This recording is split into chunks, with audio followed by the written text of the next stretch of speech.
of you sleep with your cell phones next to you in your bed?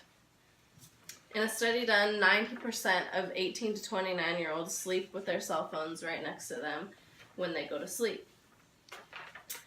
Today I'm going to talk about how sleeping with our phones is not good for our health, and the solutions that we can do to eliminate this exposure to possible radiation.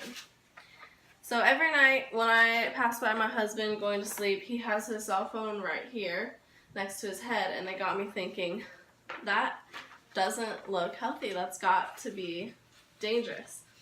And so that's what got me looking into this. And in our environment, there's so much radiation all around us: x-rays, microwaves, radio waves. Constantly we're absorbing that.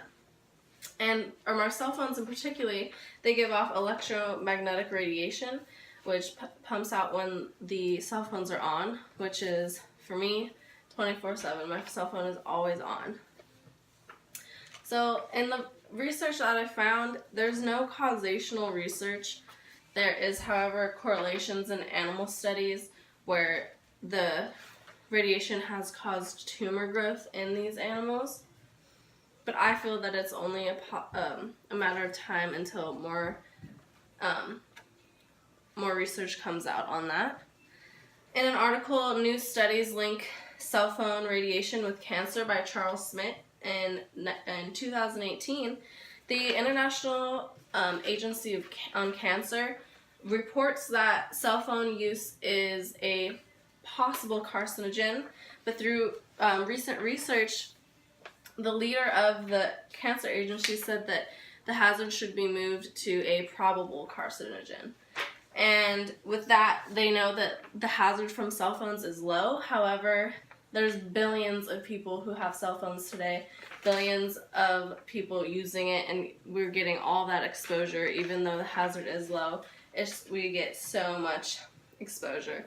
And they tell pregnant women not to stand in front of microwaves when they're on, and they tell us to limit our x-ray exposure. So you'd wonder why we don't limit our cell phone usage. Another problem that comes with our cell phones is it affects our sleeping patterns. So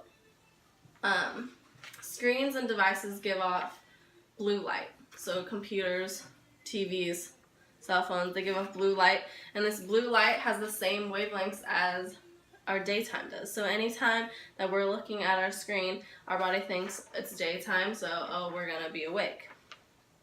So the blue light, it messes with our natural circadian rhythms.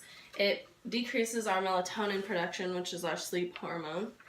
And in a study, 90% of 18 to 29-year-olds sleep with their smartphones by Henry Blodgett in 2012. Just 2 hours of exposure to blue light decreases our melatonin production by 22%. And I don't know about you, but I'm on my phone or computer and TV a lot more than just 2 hours per day. And of these participants, 63% of these were not getting enough sleep. We're not getting more than 6 hours of sleep. And with that comes more health issues, which is a 50% increase in heart disease, and also possible more depression and more stress without getting enough sleep at night. So now that you've heard the potential harms of sleeping with your phone, here's some solutions. So avoid skin contact. Text, don't call. Use speakerphone. Use your earphones. Use earpieces. And put it in your purse, not in your pocket. Put it in your backpack, not in your pocket.